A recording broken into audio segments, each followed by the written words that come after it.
Leia com segurança e expressividade. Há uma diferença significativa entre a leitura em voz alta individual e em público. Estamos acostumados a ler para nós mesmos num ritmo adaptado às nossas necessidades. Mas quando se lê para uma plateia, é preciso levar em conta fatores que facilitam a ação comunicativa, que pode ser constrangedora se o comunicador não estiver muito bem preparado. O melhor é não ler o tema/texto para o público. Leve um roteiro contendo as frases-chave que imprimem um modelo à palestra. Existem, porém, situações formais como formaturas, cerimônias de posse, etc., que pedem a leitura do discurso/mensagem. Nesses casos, o comunicador lerá um texto, que já deve estar na ponta da língua.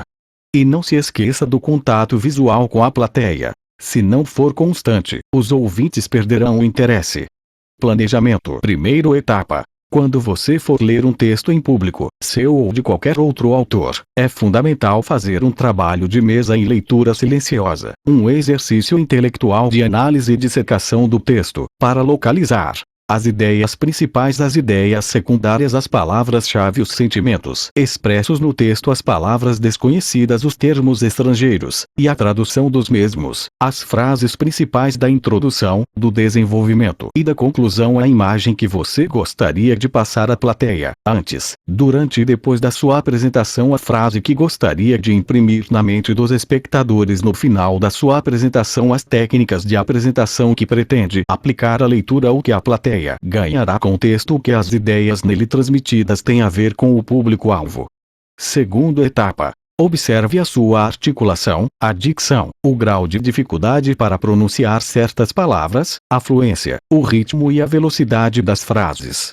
Nos ensaios feitos numa altura de voz mediana, marque o tempo das pausas, da respiração, e se a quantidade de ar para uma emissão tranquila esteve presente durante a leitura.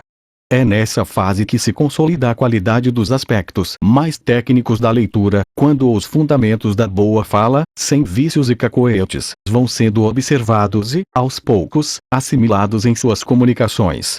Terceira etapa. Nesta etapa inclui-se a interpretação do texto, como vivenciar o que se lê. É o momento de verificar se estamos correspondendo às intenções do texto e conseguindo equilibrar razão e emoção.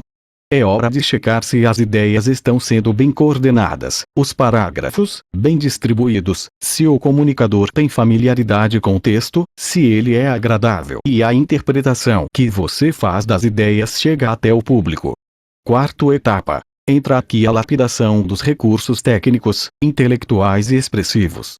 É hora de aliar técnica à emoção, à razão e naturalidade, e agregar também a coerência gestual. São os acabamentos que imprimirão qualidade à apresentação.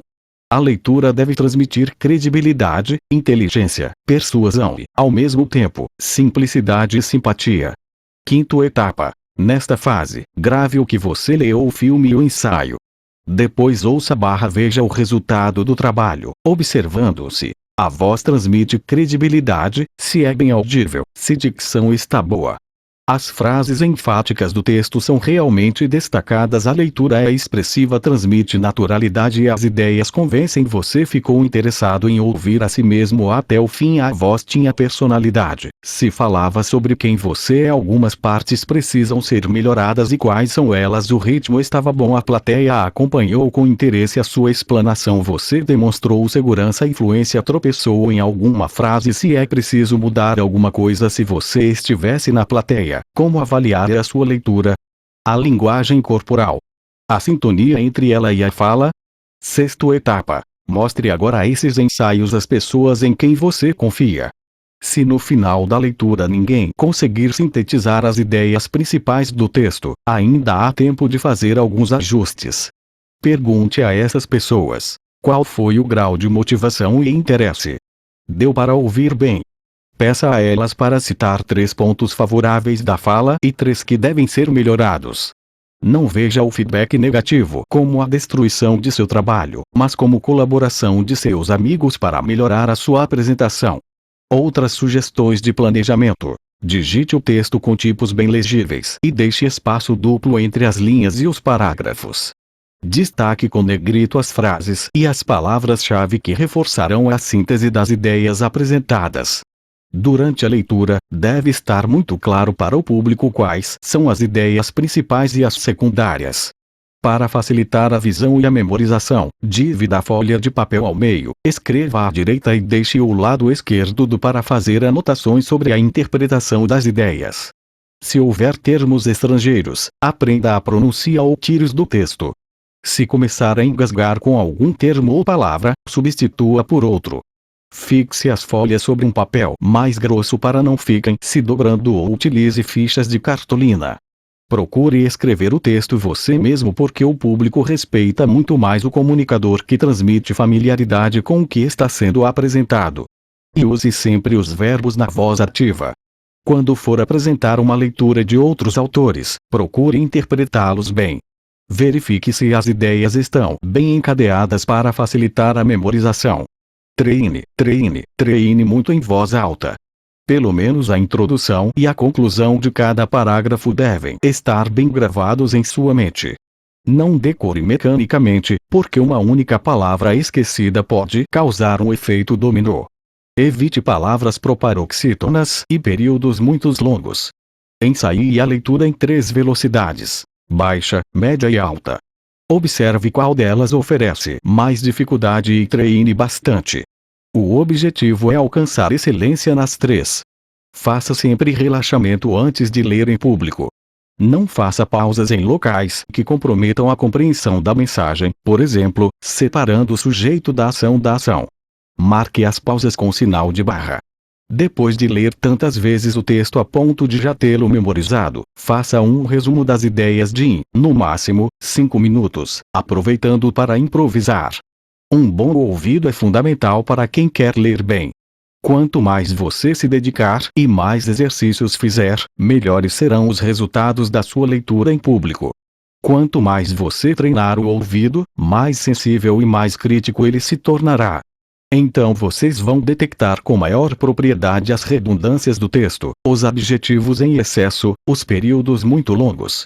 Se você for destro, segure as folhas na mão esquerda, e vice-versa. Deixe a mão que tem mais autonomia livre para uma gesticulação mais expressiva. Numeire as folhas, mas evite grampeá-las. Isso dificulta o manuseio.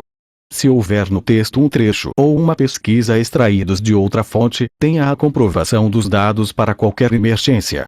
Procure saber o nome das autoridades presentes, se você for mencioná-las. Utilização do microfone é um recurso que poucos acham necessário, mas que pode ser vital na sua apresentação, principalmente se você se dirigir a mais de 40 pessoas. Dependendo da acústica do local, é imprescindível. Não pense que sua voz, por mais trabalhada que seja, dará conta de aguentar a mesma intensidade, alta ou baixa, durante toda a sua apresentação, e ainda mais se o espaço for muito amplo. Use o microfone. Os seus ouvintes agradecerão não ter de perguntar à pessoa do lado o que foi que ele disse. Tipos de microfone sem fio. Sempre que possível, prefira esse tipo. Dá mais liberdade de movimentos porque fica na cabeça, como um fone de ouvido. Móvel com fio. É sempre bom treinar antes, porque uma de suas mãos ficará ocupada todo o tempo. Verifique se a extensão do fio permite uma movimentação normal. Móvel com fio e preso ao pescoço, como o dos apresentadores de TV, libera as mãos, mas exige cuidados com o fio. Microfone preso ao pódio. Use sua criatividade para suprir as limitações desse recurso estático. Por exemplo, mude a entonação da voz para enriquecer a apresentação. Microfone fixo num pedestal. Verifique a altura, o direcionamento e o local apropriado para que todos ouçam e vejam.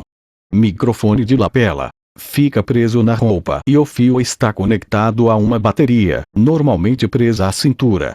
É um microfone de alta sensibilidade e até se roçar nos cabelos costuma provocar ruídos. Planejamento. Faça um teste antes da apresentação para verificar a qualidade do som e evitar microfonia. Aprenda a manuseá-lo bem. Peça a ajuda de especialistas sobre as técnicas de comunicação e evite transformar o microfone num transtorno. Descubra como manusear um microfone sem fio com criatividade. Ele deve parecer uma extensão natural do seu corpo, e não um objeto estranho. Métodos e técnicas. Conte com a ajuda de um profissional para sanar problemas acústicos. Treine com o maior número possível de tipos de microfone. Pronuncie as palavras corretamente. Verifique o ritmo. O microfone exige um ritmo mais lento para evitar microfonia. Não deixe que o microfone impeça a interação visual. Procure ouvir a si mesmo enquanto fala e faça ajustes vocais necessários. Saiba lidar com os fios e não tropece neles. Usar o microfone e não o fio é uma dança que precisa ser ensaiada. Não fique com a boca grudada no microfone. Não use expressões fora de hora. O microfone amplia tudo. Seja sintético e evite orações muito longas. Respire tranquilamente para evitar ruídos que ressoarão por todo o espaço. Evite tossir, espirrar, assoar o nariz, bocejar, amassar papéis próximo a um microfone. Mantenha uma distância para favorecer a emissão dos sons, principalmente os P's e S's. Leve o microfone consigo, dirigindo-o para a boca quando virar a cabeça. Cuidado com o volume e a tonalidade da voz. A ampliação do som é função do microfone. Movimente-se só quando for necessário. Não dê batidinhas no aparelho para verificar se o sistema de som está funcionando.